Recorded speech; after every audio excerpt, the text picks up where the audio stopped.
देखो, जब भी हम कोई भी चैप्टर करते हैं ना, तो दो चीजें समझनी है। एक तो है चैप्टर के अलग अलग इंसिडेंट्स, है ना, वो तो एक स्टोरी की तरह से है, वो तो आप पढ़ोगे समझ जाओगे। पर क्या उनके पीछे कोई एक पर्पस है? हमने जो टोटो का चैप्टर पढ़ा है, उस टोटो के चैप्टर में टोटो इज अ मंकी, है ना, इट्स अ बेबी मंकी, पेट है ना ये।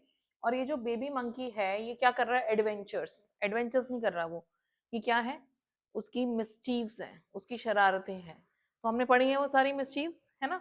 अब जब आप उनकी मिसचीव्स की बात करते हो, तो ये क्या शो कर रही है? रस्किन बॉन्ड एनिमल लवर है। रस्किन बॉन्ड ऐसी स्टोरीज लिखते हैं जो बहुत ज्यादा मतलब आपको ना, मतलब they will touch your heart, they are like that. अब रस्किन बॉन्ड की जो स्टोरी है, इट इज वंडरफुल, क्योंकि इसमें थोड़ी थोड़ी सी हंसी भी आएगी आपको, इट इज लिटिल ह्यूमरस, है ना, और थोड़ा सा इसमें सटायर भी है कि हम लोग क्या करते हैं, जो एनिमल्स होते हैं ना, हम सोचते हैं कि वो हमारी तरह से बिहेव करें बिल्कुल, और बिल्कुल हमारी तरह ही हो जाए, कि जैसे हमने कहा बैठो तो बैठ गए, खा लो, है ना, ये तोड़ना नहीं है, इसको काटना नहीं है, मारना नहीं है। क्या ये पॉसिबल है कि आप उन्हें बिल्कुल अपने हिसाब से टेम कर दो? Is it possible? No. Animals have their own nature.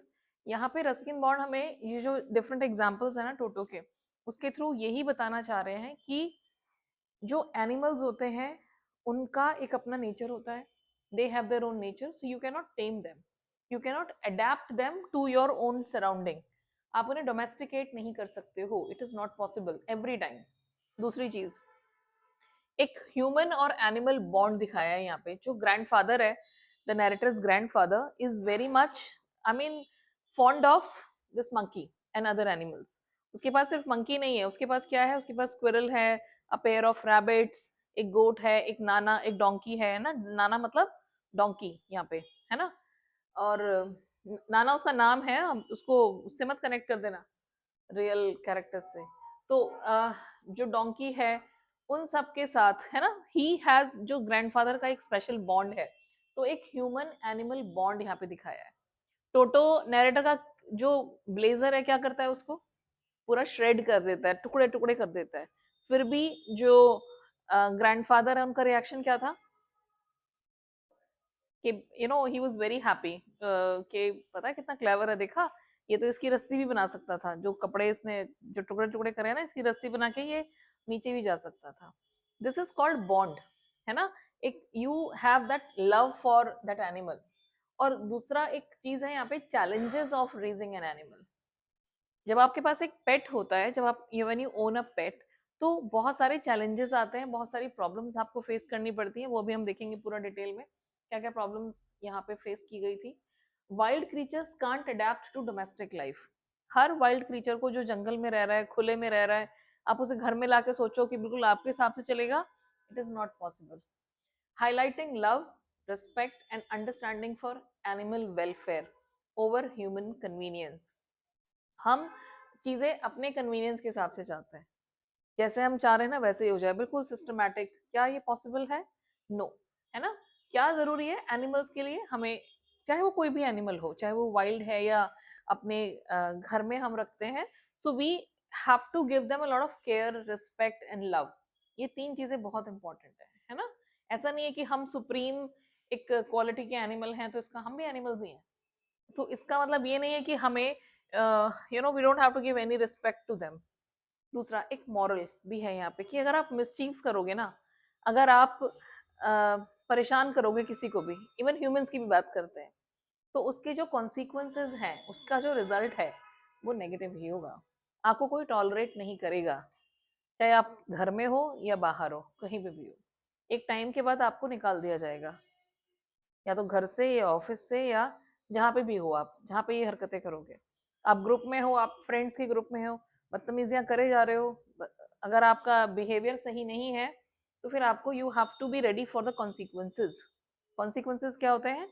Result. इसके लिए तैयार रहना। दूसरा कि जब आप एक पेट ओन करते हो, तो वो ना एक बहुत अच्छा प्लेजर देता है हमें। कहते हैं कि जो पेट्स होते हैं ना, वो हमारी सारी जो टेंशन होती है, स्ट्रेस होती है, उसको हटा देते हैं। अब जो टोटो है, उसका जो वो बाथ वाला जो एक इंसिडेंट है, किस तरह से वो नहाता है, एंड ऑल दैट, ये काफी फनी और बड़े मजेदार से इंसिडेंट्स हैं। तो वो पेट्स जो है, वो जॉय भी लेके आते हैं लाइफ में, और केओस भी लेके आते हैं। केओस मतलब सब कुछ फैला देते हैं, तूफान सा मचा देते हैं। छोटे बच्चों को देखा है, बिल्कुल ऐसे ही होते हैं वो। छोटे बच्चे भी कहाँ सुनते हैं किसी की, है ना। उनकी जो छोटी छोटी हरकतें होती है, मजा भी आता है उन्हें देख के। बट जब वो हरकतें वैसे वाली करते हैं, लिपस्टिक तोड़ दी और सारा वो बिखेर दिया सामान, तब मन करता है ना इन्हें पीटो अच्छी तरह से। बस वही वाली चीज है। So same thing happens with animals and pets also. Animals can mimic human actions. यहाँ पे जो टोटो है, वो बिल्कुल नैरेटर की एक्टिंग करता है। नहाने में पूरा टेम्परेचर टच करता है पानी का, उसको चेक करता है, फिर वो नहाने जाता है no, he rubs all the soap over his body. पूरी वो एक्टिंग करता है, लेकिन स्टिल जो उसका बिहेवियर है वो कैसा है, फंडामेंटल बिहेवियर, वो वाइल्डनेस वो वैसी ही है। So this is the thing. And अगर आप उस चीज को सप्रेस करोगे, आप उसे टेम करोगे, आप उसे कंट्रोल करने की कोशिश करोगे, तो वो बेकार है। फ्यूटाइल मतलब आप कोई, मतलब इट्स मीनिंगलेस, उसका कोई फायदा नहीं होने वाला। So all those efforts are futile, they are meaningless. Getting the point? So these are the themes. इन थीम्स को आपको बताना है, और इन्हीं थीम्स पे आपको क्या करना है, you have to give examples from the chapter. तो जो भी थीम आ जाए उसको ही हाईलाइट करके वही वाले स्पेसिफिक एग्जांपल्स आप दोगे। और जब भी आप एक इंट्रोडक्शन लिखोगे, अगर मान लो ये लॉन्ग क्वेश्चन आता है आपका, आप इसको अटेम्प्ट कर सकते हो, क्योंकि इसमें काफी सारे पॉइंट्स ऐसे हैं जो आप बता सकते हो, है ना।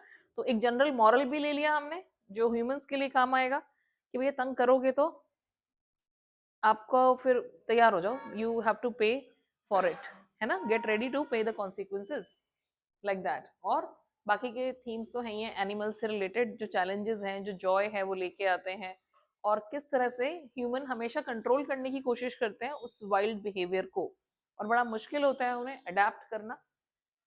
तो फाइनली बेचारा टोटो तो वापस चला जाता है, and this is how the story ends.